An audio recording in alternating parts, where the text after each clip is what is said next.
Hey everyone, it's Imani and River from the Haven Earth Trade School, and we are live on the land at the Haven Yay. Village for our weekly update. And we wanted to do a little bit more interactive, so we're trying this out. River's at the tiny house, which is right there behind me. And so I'm giving you the view from the future cafe, and he's gonna just do a little tour. We're like in the last week of the final finishing for the tiny hemp home. Some of you have been in our course, and some of you just been following along on Instagram and Telegram. But River, you want to give a little tour?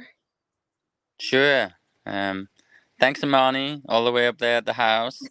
Uh, and I'm standing on the steps of the deck we just built for the tiny hemp home, which we're not quite finished with the deck. We're going to put some railings on, and you can see the tiny hemp home behind me there. And let's see if I can get out of the way a little bit so you can see it better. But yeah, we're doing the interior final finishes right now. Installed the wood floor. We've got Hemp our wood floor. Hemp wood wood floor. floor. Actually, not to mention that. And the countertops, which we got, basically the shelves and the countertops are all from, apart from one, which was a butcher block counter, are all from local wood. One was local wood when we were in Texas that we used for the island countertop, From and the Swift bathroom River vanity. pecans. Yep, and then the bathroom vanity countertop and the shelf in the kitchen. That's all from a local couple who are building a house, and they're just taking down some trees on their property. They got a little sawmill. We went out to them and met with them, really sweet, and bought some nice fresh cut lumber, which has been curing for a little while. So we're working with that, and yeah, just really feeling good about this stage of the hemp home. Do you want to Uh, walk inside? I know you're yeah, feeling really excited about how the hemp wood floor came out. yeah, Super yeah. beautiful. We'll be doing a video just on that. It's a little hard with the lighting today, but maybe to catch a little bit of the interiors. It's still in process. There's a Rivers, there's tools and things around because it's still in work phase. But Maybe I can kind of go down here a little bit so you can check it out. Um, and this is that hempwood floor, and it's a soy based product, just like the bamboo flooring, a soy based resin, and using hemp stalk and hemp fiber. And I know some of you have already seen this in person, had some samples, but to see it installed and see how it's all come together, it's just been kind of a joy actually working with it. And I'm a designer, I'm an architect actually, and this was my first wood floor install on a personal level. So it was really, I know what I want and I know how to get it because I've had a lot of people installing floors and projects that I've designed and project managed, but the actual implementing it myself was really cool to kind of like see how challenging the implementation of a high level um, execution is. maybe you can And share if people could see some of the hemp walls behind you, left it exposed. And, for those of you that have been following us, we're really passionate about educating people about why they should be living in healthy hemp homes. And not only that, we're setting up the trade school so that we can teach people how to build your own home. So if it's DIY or you want to actually pivot into the industry, because hemp is on the horizon, and we will be doing workshops and all of that trainings in the spring. So right now we're setting up our temporary infrastructure. The tiny hemp home will be available for people to come and stay in the new year, but it's going to serve as our welcome center and sort of like a model for what's possible. Right now, what we're doing with the build team on the land is putting in the infrastructure. So we're putting up 7 yurts and 10 glamping tents, and we're setting up where people will stay when they come and do participate in the trainings, or for people that are interested in potential residential membership. Our land's in a trust, and we are a private membership association. So to participate and to come visit, it requires being a member of our private membership association, but also that's one of the ways that we keep things in the private, and it's really a big part of how we're setting things up is the model that we're creating as we build out this future timeline as we've talked about. So we're really excited to finish this project and to simultaneously, as we talked about last week, putting in a lot of food infrastructure and all of that. So for our food freedom, I love that part, River, where that marmoleum Mhm. and the hemp wood comes together so smooth. This is a Yeah, really good representation of your aesthetic and design. I mean, the Pioneer Village, the 12 homes that will start in the spring, will look different than this, but I think because building a tiny home, as I've learned watching you, is very different than building something that's not moving. for But sure. you definitely have a similar. I think your design aesthetic is really showcased in the tiny home. Would you agree with me?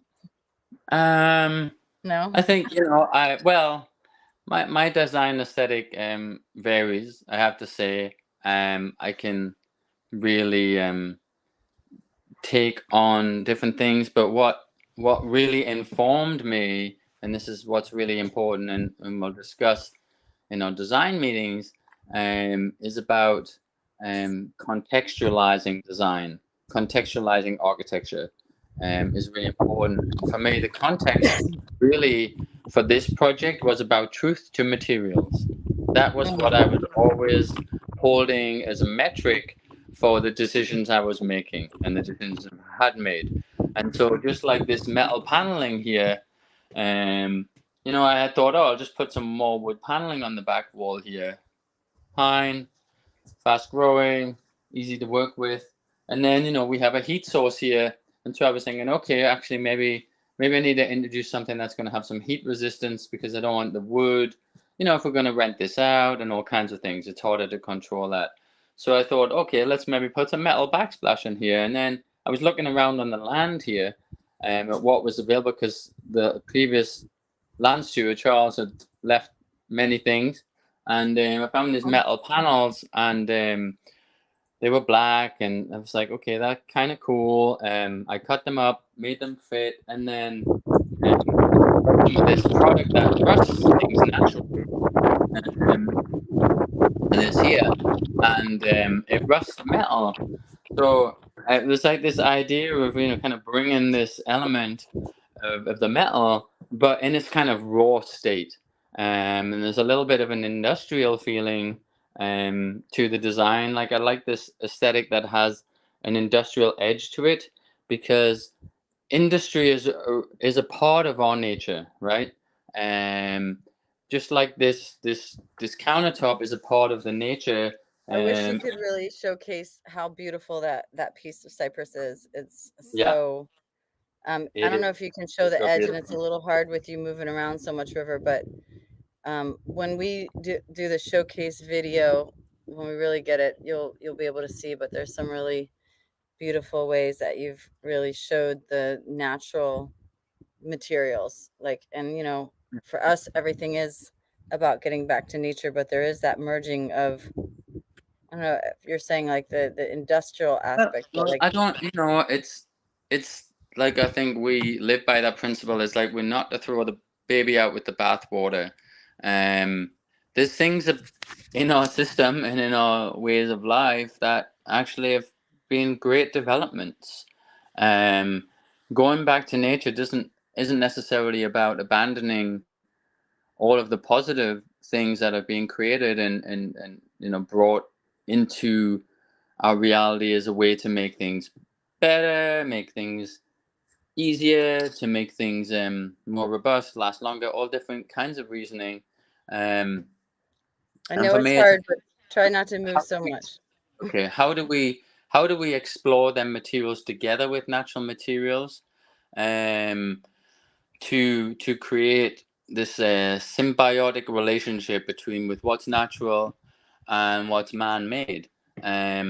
One thing that I've held true to is about not introducing chemical products, not introducing formaldehyde and all these other things, a drywall. Um, that's been really important, and hence why everything is kind of exposed. The hempcrete's exposed. The wood itself is exposed. It's obviously sealed with a tung oil to protect it, but really about how can we expose the materials what they are, and bring that together in a design aesthetic that really is pleasing, is, brings interest, and, brings a dynamic and individuality that our homes deserve. And I think as we move into the next phases of the design process with the residents on the Pioneer Village, and we can really start to look at, not everything has to be unique. It's actually part of, the selections we make, and the finishes we make, that can really transform your space. Like, we could have decorated and done this exact same space in so many different ways. We could have gone with a traditional way, we could have gone with painted trim, we could have gone with so many different options, with the same shape and with the same design format, right? The bathroom underneath the bed, and all of these different things. Um, so I think this for me was an example, because we wanted it to be a showcase for hemp, of, exposing the hempcrete, and all of these things to reveal, because we are an educational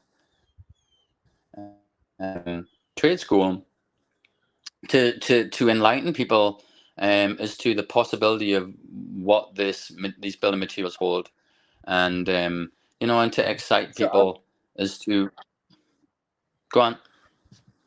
Well, I'll just jump in as far as, because this is kind of our weekly update for people to be following us on our journey and the progress as we return to the land, like we talk about. And we're really, as we're starting to kind of stabilize with some of the initial infrastructure, which there was a lot, but to get it where we can get through the winter and also be operating, that now we are moving even a little bit more into the design phase. So you'll be working on, you did an initial master plan, but you'll be revising that over the winter now that we're on the land and experiencing that, firsthand. So there'll be some modifications, and also really focus on finalizing the designs for the 12 homes that will be in the Pioneer Village, which is if across the street we have 55 acres where the Pioneer Village will be set up. Those are about 550 to 800 square foot homes, not tiny homes, homes. And that'll be the first group of residence, structures that we'll be working on in the next year and a half. So design is definitely a topic. And I think it's unique the way that we're doing it too, River. We're involving our residential membership. So tonight we have one of our design meetings, and they're part of the process for us, our members. It's not like we're building a development and they're coming in after the fact. I think what's unique about what we're doing is we're involving people along the way with not just securing the land, but even this design process. And so one of our topics of conversation today is compost toilets and how we're going to be dealing with, that kind of situation on land, which is a really big topic. So we'll keep you posted on that. We're not going to give it any more away. I think this is a good enough update. This is one of our two kitties, Mishka. We had two chickies born today, so we're definitely got things going on in the animal forefront. But that's next week. I think we could do a little highlight on the hoop house. We're going to show people that and some of our lovely animal friends that we're getting. Yeah, So, and maybe we can have a little check back in, even if it's brief, just to show the finalized well, we're going to do a full tiny home. video of the tiny home with real Yeah, quality video definitely do a camera. lot more. Yeah, So, definitely more thanks than that. everyone And for tuning in. You can learn more about us and what we're doing here at the Haven Village at havenearthtradeschool.net. And if you are local, we're hosting our first monthly event, which is going to be a potluck, and it's going to be a Friendsgiving on Friday, November 24th. So if you're in the area, reach out and let us know. We're really trying to build a local network on the ground too. So thanks for tuning in, and we'll see you next week. Take yeah, care. thanks everybody.